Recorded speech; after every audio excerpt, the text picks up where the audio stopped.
Alors, bonjour, bon après-midi. Tel que mentionné, on va parler des gestionnaires en cybersécurité.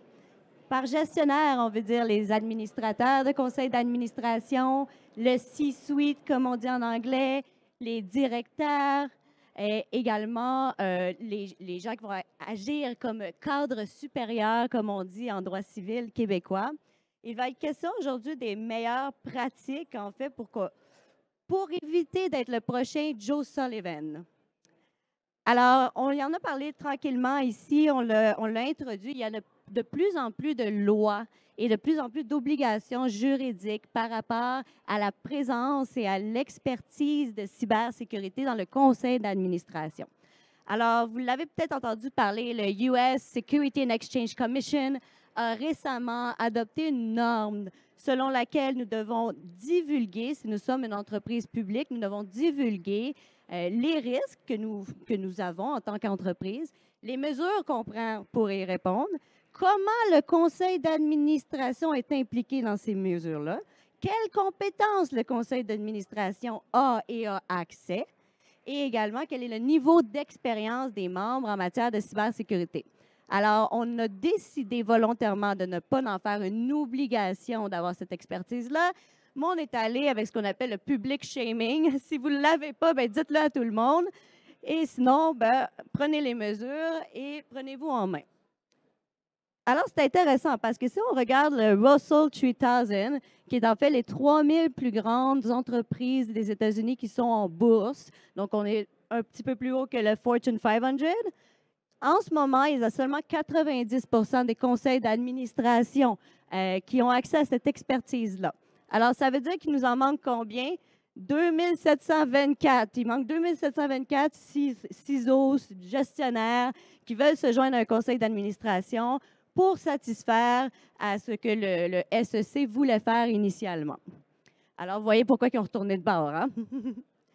Si on regarde le Fortune 500, on a 51 des conseils d'administration qui ont cette expertise-là. Fortune 200, 8 Fortune 500, 5 Alors, vous voyez que ça dégrégole très, très rapidement avec les ressources dont dispose l'entreprise et également avec le niveau, je pense, auquel les médias vont s'intéresser à l'entreprise.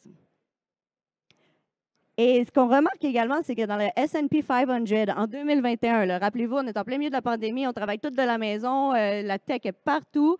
Il y a seulement 3,9 des directeurs qui ont été engagés qui avaient une compétence technique. Puis là, par compétence technique, on inclut l'analytique de données, la cybersécurité, l'ETI, puis tout ce que les autres ne comprennent pas.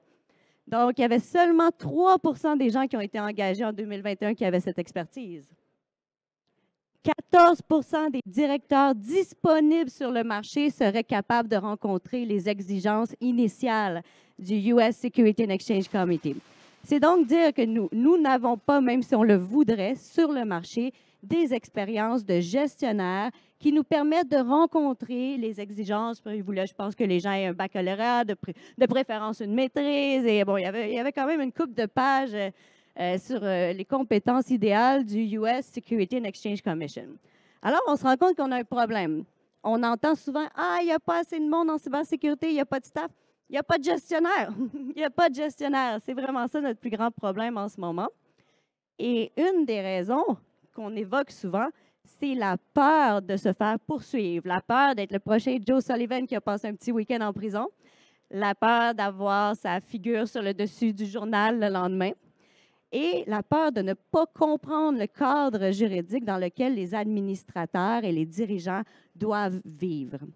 Alors aujourd'hui, on va vous parler de ce cadre juridique-là, des éléments principaux, mais on va également vous parler de l'aspect éthique. Donc, vous allez voir, c'est pas super le fun à lire. Là. Si ça vous tente, à un moment donné, je vous invite à aller lire la loi sur les compagnies du Canada. Elle n'est pas incroyable comme lecture. L'éthique a le potentiel d'accompagner le directeur dans son day-to-day pour qu'il n'ait pas besoin de traîner son code civil avec lui. Alors, Gabriel nous a préparé quand même un cadre afin de vous aider en tant que gestionnaire à mettre en place ces principes juridiques-là dont on va discuter.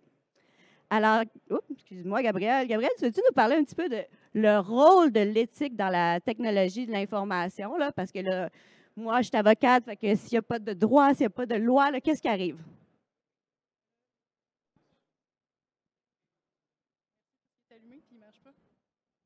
Bon, merci. J'avais l'intention de te poser une question, mais si on a juste un micro fonctionnel, je vais essayer de faire ça. En fait, j'ai une question que j'aime beaucoup poser en général quand on parle d'éthique, surtout dans des milieux qui sont régulés, entre autres en cybersécurité, où il y a des lois pour encadrer. Pourquoi on aurait besoin de l'éthique si on a déjà le droit pour nous aider? En fait, je vais te citer là-dessus parce que je trouve que c'est excellent. La loi, c'est juste le plancher, c'est le minimum de ce qu'on s'attend de vous. Après, toutes les zones grises, tous les endroits où on n'a pas exactement une réponse dans la loi ou encore dans tout ce qui est jurisprudence, c'est la capacité de faire une réflexion éthique en amont qui va permettre de résoudre un peu nos impasses. D'ailleurs, le droit, les lois, quand elles sont écrites, ça passe toujours par une démarche éthique de toute façon, donc on reste quand même dans l'esprit de la régulation quand on parle d'éthique, parce qu'il n'y a pas une régulation qui a été écrite sans une grande démarche pour passer à des grands principes et les valeurs qu'on souhaite représenter dans ce qu'on fait. Donc, le droit étant prescriptif, c'est la finalité codifiée de la démarche éthique. Donc, le droit, c'est la réponse, mais l'éthique, c'est la démarche et idéalement, on n'y échappe pas. Donc, en l'absence sinon d'une zone grise au niveau juridique, bien, avoir recours à une démarche réflexive, c'est ce qui va généralement sauver le gestionnaire pour être capable de sortir un peu de ses impasses quand le droit ne peut pas lui répondre ou encore qu'il est entre deux eaux et ne sait pas exactement vers où il s'en va. Donc, en cybersécurité, il y a une responsabilité qui est élargie parce que c'est une infrastructure qui est multidisciplinaire avec beaucoup de potentiel pour des situations tendues. Il y a beaucoup de gens qui sont impliqués. Ce n'est pas juste des gens techniques. Il y a des gens en droit, il y a des gens en administration. Il y a les utilisateurs. Donc, le côté très, très holistique de la cybersécurité, moi, j'aime beaucoup le faire rapprocher à la santé publique. Ma spécialité, la bioéthique, est beaucoup en santé publique. Donc, je m'inspire un peu des cadres réflexifs qu'on prescrit aux gestionnaires en santé publique, mais aussi dans le milieu de la santé en général, pour essayer, parce qu'eux autres aussi sont plein de types de régulations, de lois pour essayer de réfléchir, mais ultimement, quand on a affaire à des humains, à des utilisateurs, à des patients, on a tellement de choses à penser, à réfléchir, que la loi ne peut pas toujours nous sauver. Donc, j'ai créé un petit cadre ici qui s'inspire de la pratique réflexive en santé publique pour nous aider à faire un peu un genre d'entonnoir de réflexion quand on se retrouve devant une impasse, devant un dilemme, pour se demander est-ce que je suis en train de faire la bonne chose? Donc, en premier, il y a toujours l'identification des parties prenantes pour qui vous travaillez, pas qui vous paye, qui vous servez, ultimement, mais qui vous paye aussi. Tout le monde est impliqué là-dedans, une partie prenante, vous le connaissez, ça peut être n'importe qui. Ça peut être quelqu'un sur votre board, ça peut être votre user, ça peut être la secrétaire. Tout le monde est un peu impliqué, surtout, comme je disais, dans les milieux qui sont très holistiques, comme la cybersécurité. Donc, on se pose des questions comme qui sont les parties prenantes, puis comment leur intérêt et les préoccupations éthiques qu'on a vont les affecter dans les décisions qu'on a besoin de prendre. En deuxième, super important, j'aurais aimé le mettre en premier parce que je pense que c'est un des mots que j'entends le plus en cybersécurité, la transparence dans les communications. Donc, comment les informations sont communiquées aux parties prenantes. Et justement, vu que le plus important, c'est toujours à qui on a affaire, je ne pouvais pas mettre transparence en premier, mais ils sont presque égales. Je ne veux pas les hiérarchiser, mais si on y va sur une logique d'entonnoir, là, ça va presque ensemble. Ensuite, il y a la balance des risques et des bénéfices. Quels sont les risques et les bénéfices, évidemment, qui sont associés aux dilemmes qu'on peut avoir, aux problèmes qu'on retrouve. Puis, comment ces risques et bénéfices-là sont équilibrés et comment on les communique aussi. On revient encore au point de transparence. Ensuite, responsabilité et redevabilité, qui, je pense qu'on en parlait tantôt, là, généralement, ce qui est très effrayant quand on est sur un gestionnaire, c'est le niveau de responsabilité qu'on a. Et généralement, c'est là où le bas va blesser en droit, c'est qu'on va être puni beaucoup plus fort que certaines personnes pour nos erreurs, comme Joe Sullivan a pu l'expérimenter lui-même. Donc, comment l'organisation assure sa responsabilité en matière de cybersécurité? Et c'est quoi les mécanismes de redevabilité une fois qu'on a eu une erreur, qu'on a été tombé en faute, pour se remettre de cette erreur-là, garder la confiance, mais aussi être plus résilient. Et la résilience, ça nous amène au dernier point, l'apprentissage et l'humilité. Donc, comment les leçons tirées des incidents en cybersécurité sont intégrées dans la pratique organisationnelle après un incident, puis comment l'organisation promeut une culture de l'apprentissage à tous les parties prenantes qui sont plus internes à l'organisation.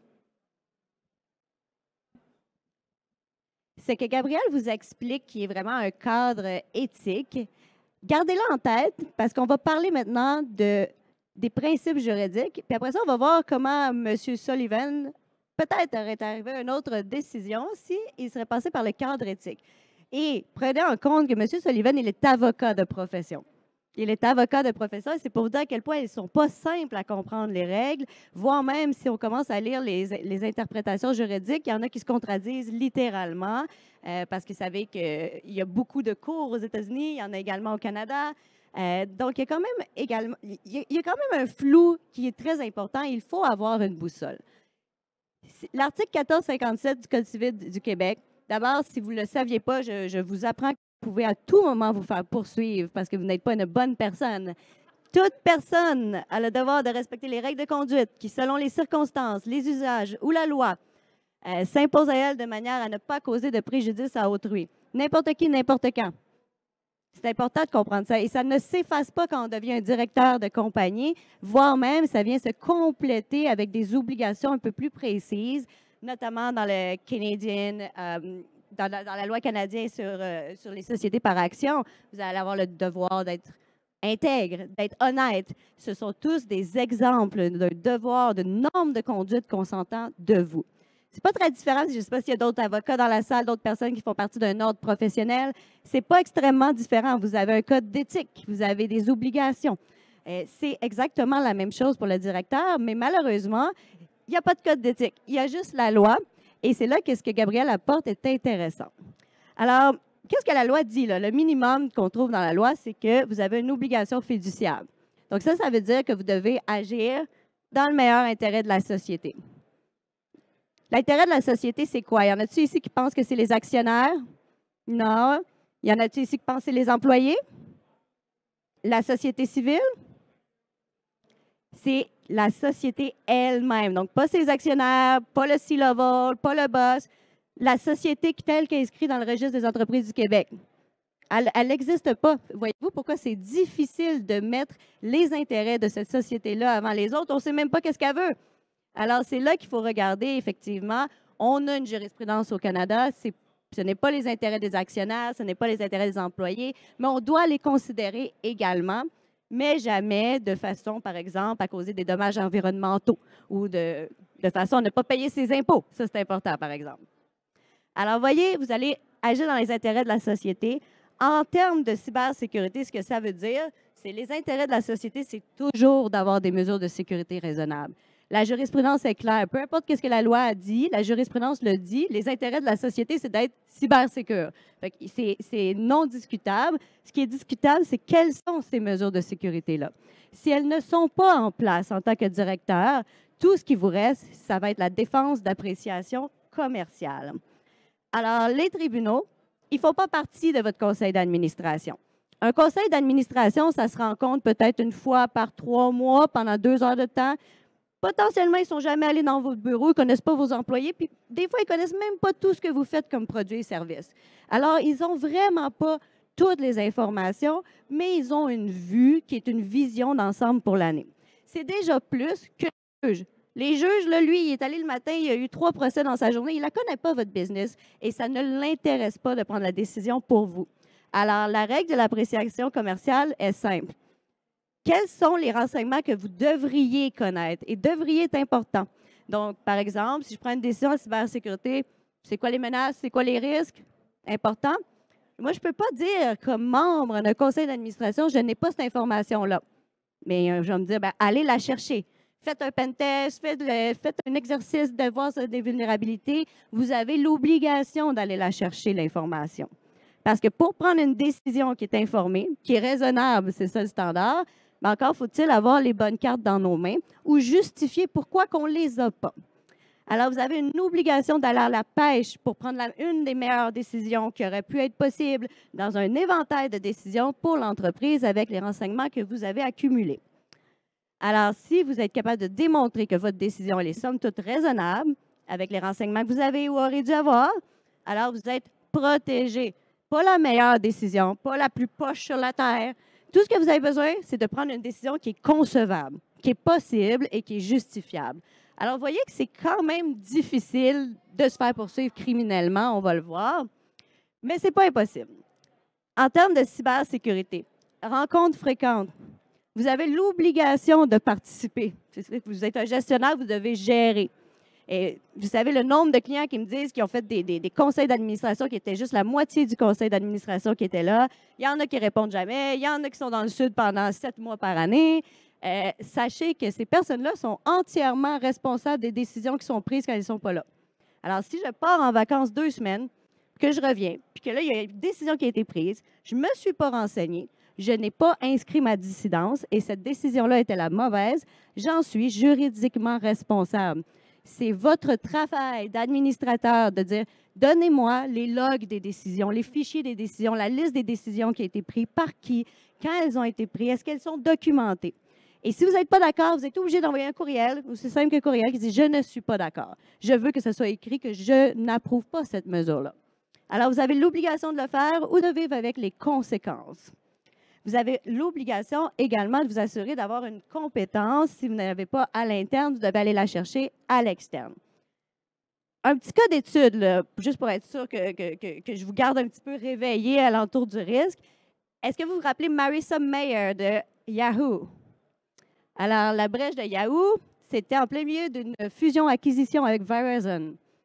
Madame Mayer n'a pas... Elle est peut-être un petit peu longue avant d'expliquer sa brèche de sécurité et aurait également encaissé ses actions avant de la divulgation. Rappelez d'elle, elle est très bien connue d'ailleurs. Hein, c'était la 20e employée chez Google. Elle a aujourd'hui plusieurs startups. Elle s'est faite poursuivre 40 fois dans différents États pour ses actions. Ça lui a coûté, en fait, c'est une négociation. Elle a décidé de payer 14 millions de dollars de sa poche. Mais là, ne soyez pas trop triste pour elle. Là. Son bonus, quand elle est partie, était de 23 millions US. Elle va être correcte, elle va bien se porter, la madame. Elle a même d'autres entreprises. Mais voyez qu'on peut être accusé dans 40 États différents et avoir un autre job dans un conseil d'administration 2 ans plus tard. Alors, vous voyez que ce n'est pas tout le monde qui apprend très vite, ce n'est pas tout le monde qui le comprend, le cadre éthique, et ça peut être très difficile quand on a plusieurs chapeaux. Si vous avez un chapeau de gestionnaire de sécurité, puis vous allez dans le conseil, vous êtes directeur, vous n'avez plus un chapeau de gestionnaire de sécurité, vous êtes responsable de la finance, des ressources humaines, de toute l'entreprise. Alors, sachez comment ça peut être difficile de quelqu'un en ressources humaines de vous comprendre, bien, vous devez les comprendre aussi. Alors, c'est tout ça pour dire que ça va être très important de bien comprendre le chapeau que vous prenez, parce que c'est ça qui va déterminer votre conflit d'intérêts. Quand le matin, je rentre comme chef de la sécurité, puis que le soir, je m'assieds dans un conseil d'administration, je ne suis pas la même personne. Et surtout, vous n'êtes pas là pour vous faire des amis. Ça, c'est le monsieur en charge de Yale School of Management. Alors, on imagine qu'il voit ça tous les jours. Et ce qu'il nous dit, lui, c'est que les entreprises les plus performantes avec des meilleurs conseils d'administration, ce sont des conseils d'administration qui sont extrêmement conflictuels. Il n'y a personne là-bas qui se fait des amis. Là. Ils parlent de tout. Il n'y a aucun sujet qui est tabou. Alors, quand on va dans un board, essayez ça juste une fois, de dire à quelqu'un, je ne suis pas sûre d'avoir compris, peux-tu me réexpliquer? Et je vous garantis qu'il y a une autre personne dans la pièce qui va avoir une question de suivi parce qu'elle n'a pas compris elle non plus. Alors, c'est important si votre board, s'il n'y a personne qui chicane dans votre board ever, il y a quelque chose qui ne marche pas. Là, maintenant, s'il y a du monde qui commence à pleurer, comme j'ai vu des fois, c'est un petit peu trop loin. Le milieu, c'est vraiment la discussion qui va être saine parce qu'on ne veut pas, comme on a dit, se rendre au niveau criminel. Lorsqu'on se rend au niveau criminel, comme M. Sullivan, sachez que les articles 21 à 23 du Code criminel disent que si vous autorisez un acte criminel, vous participez à un acte criminel, vous la conseillez, vous êtes responsable de l'acte criminel. Clause pénale, fameuse loi 25. S'il y a une personne morale commet une infraction prévue par la loi, l'administrateur, le dirigeant, même le représentant, il est responsable de l'acte ou de l'omission et il est responsable de la peine qui est prévue comme l'employeur. Hein, c'est quand même dangereux. Sachez qu'elle est là depuis 27 ans, elle n'a jamais été utilisée. Ceci étant dit, on a maintenant des peines qui sont beaucoup plus intéressantes dans la loi 25. Ce n'est pas exclu que ce soit utilisé. On a la loi anti-pourriel Canada, ça a été utilisé 3 fois l'été dernier contre 3 directeurs dans un contexte de spam. Ils ont eu des amendes de 150 000 à leur nom personnel. Alors, c'est tout à fait possible. Ce qui nous ramène à M. Joe Sullivan. Et Gabriel, si tu veux nous expliquer un peu comment il aurait pu approcher ça, notre ami, pour ne pas se rendre là? Parce que clairement, c'est un avocat, le droit ne l'a pas vraiment aidé. J'aime beaucoup le fait que dans un conseil d'administration, idéalement, on a des conflits. Parce que quand on a des conflits, ça veut dire qu'on communique. Et communiquer, c'était un des plus gros points que j'avais. C'était le deuxième point que j'avais avec la transparence dans le framework au début. Donc, juste pour contexte, pour se rappeler un peu, là, M. Sullivan a été condamné pour obstruction à la suite d'une non-déclaration, il n'a pas communiqué, de données chez Uber en 2016. Donc, le cas est inquiétant pour la profession de ciseaux parce qu'il a été condamné personnellement pour sa faute. Donc, ça soulève évidemment des préoccupations sur la responsabilité légale des ciseaux lors de gestion d'incidents. Donc, juste si on se remet un petit peu, on fait une simulation avec le cadre que je vous ai présenté plus tôt. Qu'est-ce qui se serait passé si Joe Sullivan avait eu une éthique de travail, une éthique de réflexion dans sa qualité de ciseau et qui avait passé par une pratique réflexive? Donc, on repasse par les points rapidement parce que je sais qu'on commence à manquer de temps. S'il a fait l'identification des parties prenantes, il aurait identifié toutes les parties prenantes affectées par la violation, soit les chauffeurs et les passagers. On se doute qu'il l'a fait. Son plus gros problème, là où ça paraît vraiment, c'est le deuxième point, la transparence et la communication. Donc, le secret, c'est sa plus grande erreur, c'est de ne pas l'avoir dit et d'avoir essayé de régler ça en catimidi. Je pense même ce qu'il avait fait, c'est qu'il avait essayé de payer au Dark Web pour que le leak n'arrive pas. Fait que même s'il a prévenu la catastrophe, la faute est quand même dans son agissement, dans la procédure qu'il n'a pas fait ultimement. Donc, lui, il n'a pas communiqué la violation, il n'a pas été transparent. Ensuite, connaissance et sensibilisation. En amont, il se serait assuré que tous les niveaux organisationnels soient conscients et comprennent les risques de cybersécurité. Puis, est-ce qu'on peut se demander peut-être, est-ce qu'il avait peur de leur parler parce qu'il y avait l'impression qu'il n'y aurait pas leur compréhension ou leur attention, comme ça peut arriver des fois quand on arrive avec un langage technique.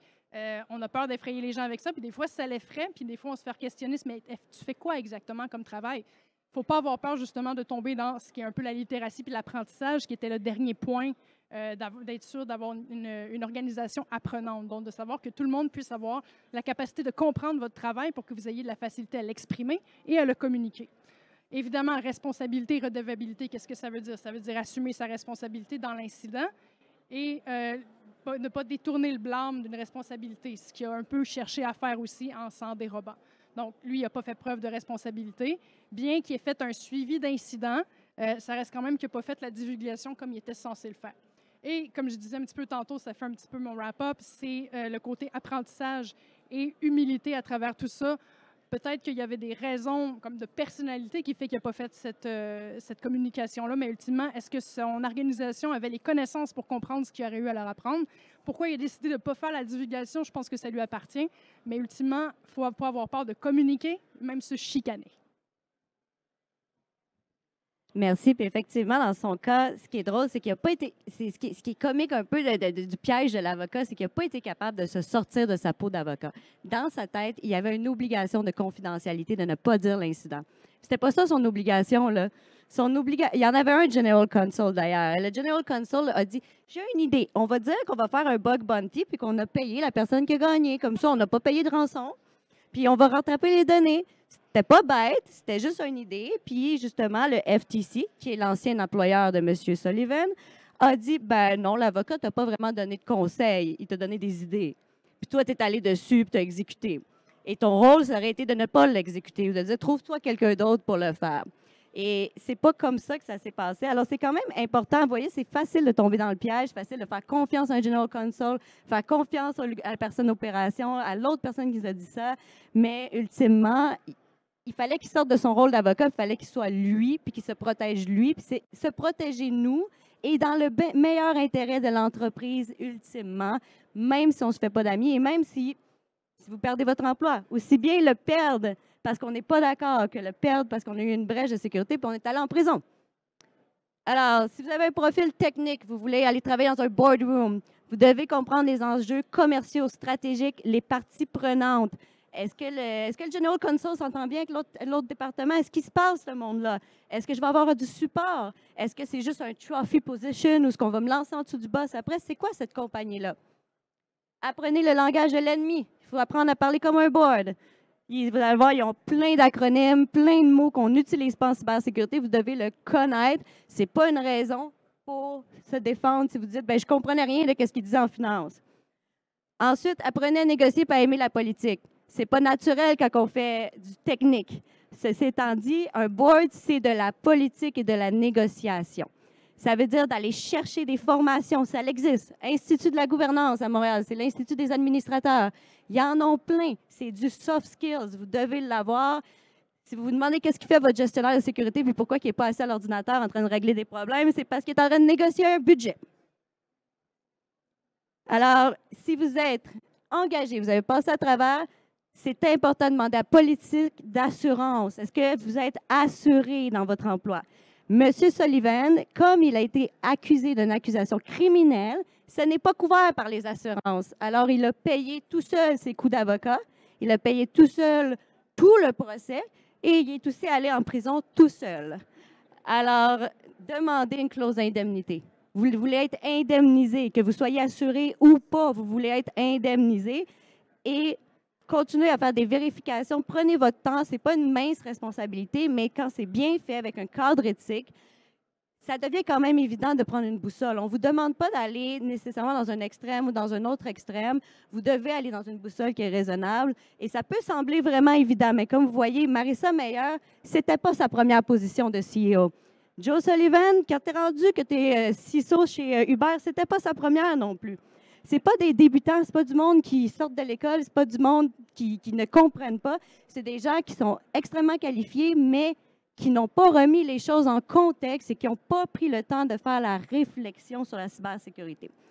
Alors, je vous conseille de regarder qu'est-ce que vous pouvez faire dans votre board pour pouvoir améliorer la cybersécurité, mais par-dessus tout, sachez que votre job dans un board, c'est de gérer les risques. Pas d'améliorer la posture aux dépens d'un autre risque. C'est de gérer les risques, tous les risques de l'entreprise, de comprendre la maturité, de comprendre quels sont les autres facteurs dans une décision, parce que maintenant, vous en êtes responsable. Alors, quelques petits trucs pour finir. Si vous n'avez pas l'expertise entière, c'est normal. Il y a des gens qui vont faire de l'infrastructure en cybersécurité. Peut-être que vous n'êtes pas capable de coder le produit lui-même que votre entreprise fait. Entourez-vous d'experts indépendants qui vont vous donner leur opinion indépendante. Comme ça, quand vous allez aller au conseil d'administration, vous savez que qu'est-ce que vous dites est vrai. Adoptez des méthodologies harmonisées pour que vous puissiez vous comprendre entre la personne du CFO, le CMO et tout le monde. Automatiser la surveillance d'indicateurs. Les humains sont bien gentils, mais ils mentent. Ils mentent des fois, ils exagèrent.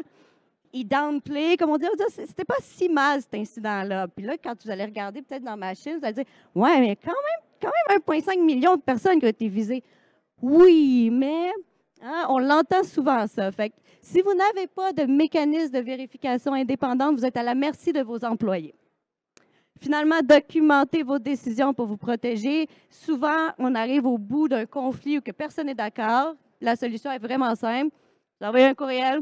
Moi, je ne suis pas d'accord. Si tu veux y aller de l'avant, vas-y. Voici pourquoi je ne suis pas d'accord. Tu écris ça sur un papier et je m'en lave les mains. C'est la bonne chose à faire. Et là, vous allez documenter qui a pris cette décision-là et vous allez garder des copies. Faites attention, la majorité des entreprises ne vous donnera pas de copies. Hein? Ils vont tous mettre ça dans des livres de minutes. Vous n'allez jamais les voir, les minutes. Demandez-en les copies. Vous avez le droit dans la loi de demander des copies des minutes et de les lire. Alors voilà, je ne sais pas s'il y en a qui ont des questions.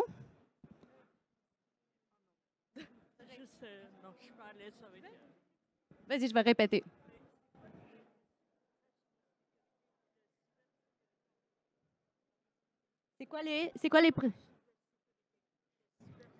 Quelles sont les brèches de sécurité? Dans le cas d'Uber, c'était vraiment un cas classique de renseignement personnel, d'accès. En fait, nous croyons un rançongiciel. Selon eux, c'était un bug bounty, mais c'est vraiment quelqu'un qui a été payé pour faire cette brèche de sécurité-là. On ne sait juste pas c'est qui l'a payé. Une brèche de sécurité, par exemple, une entreprise, ça peut varier beaucoup. J'en parlais tantôt. Ça fait 1 mois et demi, j'ai beaucoup de demandes en espionnage industriel dans les petites entreprises. J'ai eu aussi de l'extorsion, faire baisser la valeur d'une entreprise pour pouvoir l'acheter après. Alors, le terme brèche de sécurité, généralement, va référer à une brèche, mais aujourd'hui, notre pratique, elle est éthique. Des fois, c'est des crimes, c'est carrément des crimes qui sont faits avec un ordinateur. Puis des fois, malheureusement, il y a juste des incidents, un employé qui a envoyé à la mauvaise personne, ça l'arrive aussi.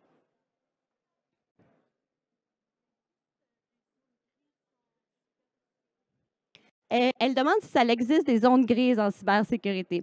Alors, oui, ça existe. C'est pas tous la définition que je vous ai donnée, ce n'est pas une définition juridique. Dans la loi, vous allez juste trouver la brèche de la vie privée parce que le législateur va protéger vos droits.